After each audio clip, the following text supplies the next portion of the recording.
That laugh echoed through the courtroom like a slap, sharp and cruel. Every head turned when my father did it. Like, comment, and subscribe Huna Stories for more stories. That was the moment I knew this day would change everything. My name is Sarah Walker, and I walked into that courthouse, holding my mother's trembling hand. She looked smaller than I'd ever seen her, shoulders hunched, her eyes fixed on the floor as if she were already guilty. My father sat across the room in a tailored, expensive suit, smiling like he owned the place. When he saw us, he leaned back in his chair and actually laughed. This wasn't nervous laughter. It was confident laughter. The kind that says, "I've already won." This case was supposed to be simple.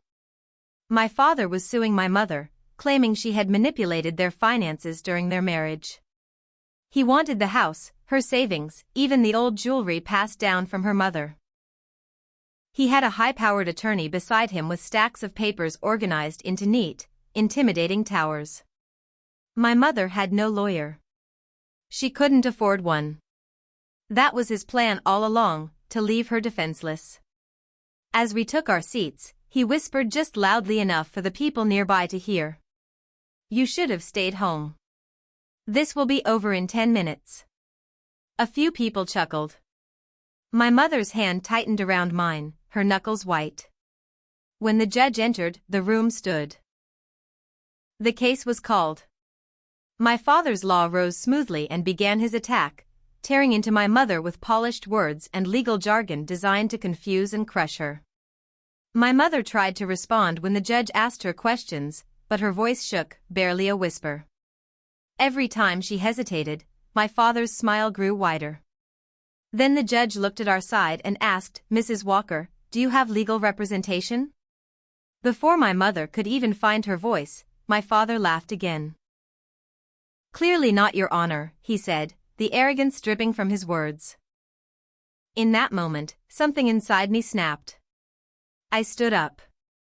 The sound of my chair scraping against the floor cut through the quiet room like a gunshot. Every single eye turned to me.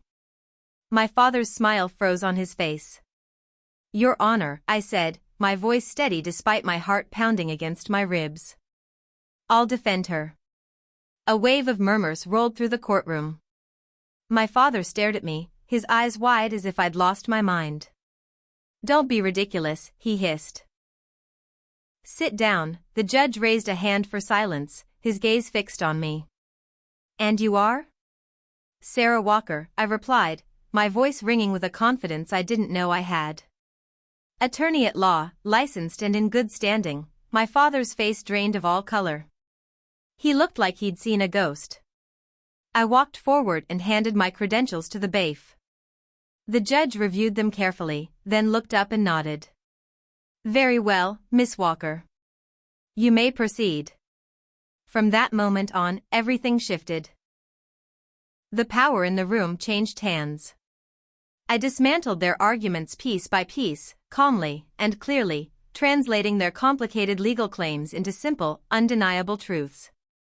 I presented bank records showing my father had controlled every single account, leaving my mother with nothing. I showed text messages proving he had pressured my mother into signing documents she didn't understand. When his lawyer objected, I responded with case law, my arguments sharp and precise. When my father tried to interrupt, the judge shut him down with a stern warning. The laughter was gone now. In its place was a growing sense of panic. The best part, when I called my father to the stand. He wouldn't look at me. Under oath, his elaborate stories started to crumble. Dates changed. Numbers didn't match. His web of lies unraveled before everyone. The judge noticed. Everyone in that room noticed. After a tense, heavy silence, the judge delivered his ruling. The case was dismissed. My mother kept her home, her savings, and her dignity. The judge even warned my father about wasting the court's time with bad faith claims, his voice echoing with disapproval. As we walked out, my father wouldn't even look at us. The same people who had laughed at my mother as expense earlier now watched us in stunned silence.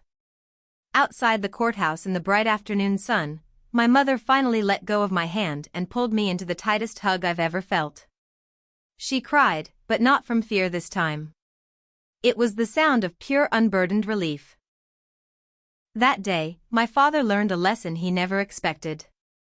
I didn't walk into that courtroom as just a scared daughter. I walked in as my mother's defender.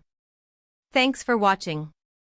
If you enjoyed this story, make sure to like and subscribe for more stories.